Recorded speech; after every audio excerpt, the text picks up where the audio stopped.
So how can you get better in hot yoga and Bikram yoga and Barkan yoga and any yoga for that matter if that's your intention?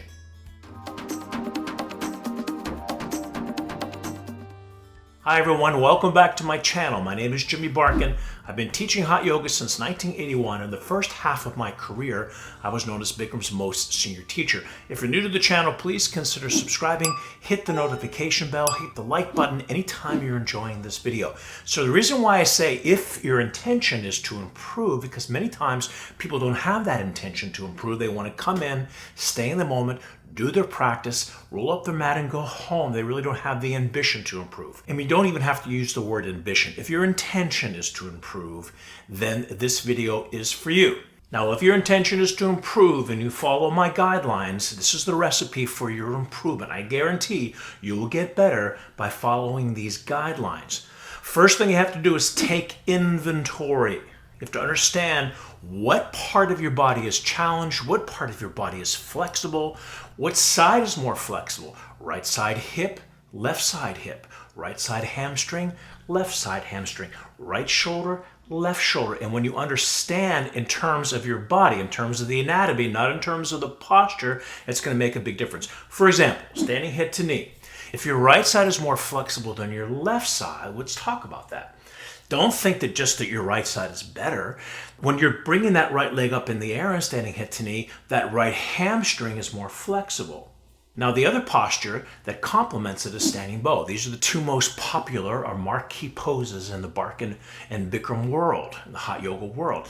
If you're standing head to knee, for example, on your right side is your better side, then your left side standing bow is going to be your better side because that's going to be the hamstring of your standing leg. I talked about it in this video. So once again, let's reverse it. Let's say your left leg on the standing head to knee is your better side. So when your left leg is out, that's going to be the hamstring, or the underneath side of your thigh is going to be the most flexible side. That means when you're standing on that left leg, your right leg is going to go higher in the standing bow because of the hamstring. When you have this awareness anatomically, it's going to make a big difference. Just don't think that your right side is better than your left side. And many times it's going to be determined if you're right-handed or left-handed. If you're right-handed, right side dominant, that's going to be the stronger side. The left side may be, and there's going to be a lot of exceptions, may be your more flexible side. So for example, I'm left-handed, so when my right leg goes out and standing head to knee, that's my better side. When I'm standing on the right leg and kicking my left leg up, that was my better side. So I had that awareness. Now here's the trick. If your right side standing bow is your more challenged side, or your right side standing head to knee is your more challenged side, we have a tendency to hold the better side longer. And if you do that as you improve, your imbalance will actually increase. Make sense? So here's the trick. What you have to do is get your ego out of the way, because we always want to exploit our better side. It looks better, it feels better, it looks better to our peers and to our teacher. If you get your ego out of the way and you hold the challenge side just a little bit longer, 5%, 10% at the most longer, then you allow the challenge side to catch up. One of the best practitioners that I ever saw in the Bikram world was Tony Sanchez, and he could practice the advanced class on both sides of his body in equal proportion. He was extremely ambidextrous, and that is a key and definitely a goal we want to aspire in our practice. But how are we going to get there? Hold the challenge side a little bit longer. Now, if you're a beginner, you're going to have breakthroughs constantly.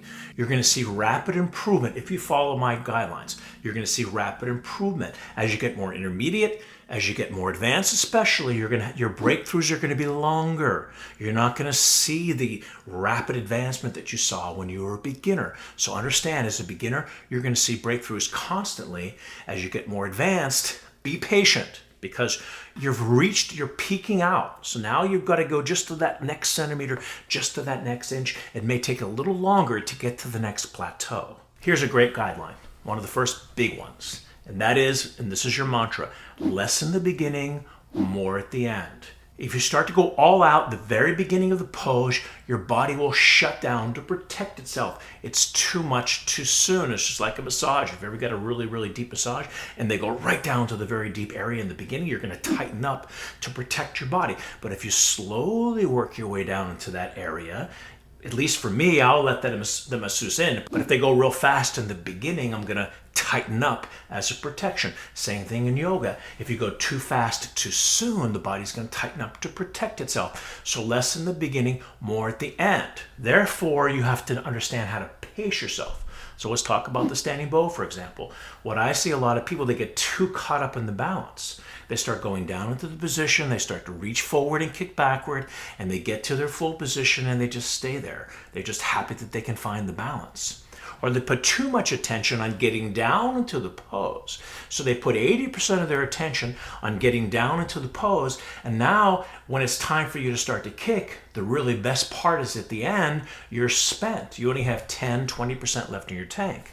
But instead, mentally, psychologically, you only spend 10% of your energy and effort to get down into the pose. Now you've got 90% left in your tank, and now you can start to kick. I would take it real easy when I was peaking in the standing bow. I would just go down nice and slow, mentally and physically. It was not a big deal. I'd get down to my full position, and then I would start to kick. Now I've got 90% left in my tank, and the last part of the pose is when I'm going to peak, is when I'm going to reach my full potential or my full expression.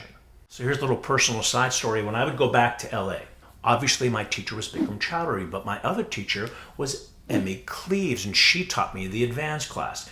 Emmy was a lot tougher than Bikram was, at least on me, that's for sure. So when I would come back to LA, and especially at the peak of my practice, Bikram would show me off. He would say, look at that. That's 20 years of practice. That's what's going to happen if you follow me. When I came to Emmy's class, it was a completely different story. She would get on me because she was one of the few people that could teach me at that level, and she knew it. And here's what she would do. She would wait for me to the very end of the posture when she knew I was just about to come out of it, and then she'd get on me, and then she'd start to instruct me. Shoulders back, chest down, leg back, head down, whatever the instruction was, because she knew at the very end of the pose, she would wait until that would happen. And she knew at the end of that pose, then she'd get on me, and that's when I'd have my full expression. That's when I'd have the best result. So Emmy would wait, and it was really a miraculous thing that she did. So here's the recipe, and these are 3 parts of the Barkan method recipe to allow you to improve in your practice, and I promise you'll get better. The first is consistency, doing your practice at least 4 times a week. Remember, if your intention is to improve, this is for you. If your intention is to get better in the practice, you need to be in that hot room 4 times a week minimum. I did a video recently on the secret of being consistent in your practice. Check that out after you watch this one. But at least 4 times a week. 5 is great, 6 is ideal. I'm a proponent, and I say that in that video, of taking at least 1 day off. I'm not real crazy about doing 7 days a week. Give your body a rest. 5 is great, 6 is ideal, 4 minimum. But if you're really, really serious, 5, 6 times a week. Now, you might have heard me talk about it in my teacher training program back in 1980, 81. We would do 4 classes a day, which is insane. But I did that for a long time. And when I did that for 2 years. And when I came to Florida, I did that for another 2, 3 years with my advanced students. 4 times a day, sometimes 5, sometimes 3. But that intense amount of yoga, I think, was too much. But I think that's one of the reasons why I improved so fast. I mean, I was doing standing head to knee 3 months into my practice.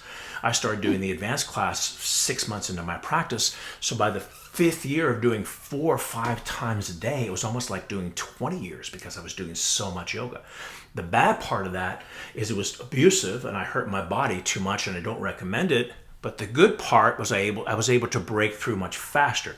So 5, 6 times a week is my suggestion and a recipe for success. And if you're enjoying this video, please hit the like button and subscribe if you haven't subscribed to the channel. I really appreciate that.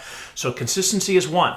Number 2 is doing the right position, or proper alignment. Hopefully you have a really great teacher in your area. If you don't, I can be your teacher in the Barkan Method on-demand membership. I mean, even if you do have a good teacher, you may want to subscribe to the membership. There's a 7-day free trial. I put the link in the description below, and I can be your teacher and guide you into the proper alignment. The proper alignment is essential. It's like the key that unlocks the door. The tumblers have to fit in just right. So you want to be just in the proper alignment, just in that pendulum swing for the body to respond and get to the full expression. If you're a little bit off here or there, it could definitely retard your growth. So consistency, doing the proper alignment. What's the third thing?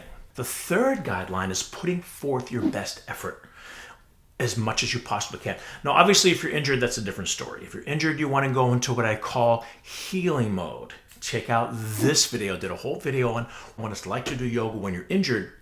And that's what Bikram-Ghosh, my teacher's teacher, his specialty was.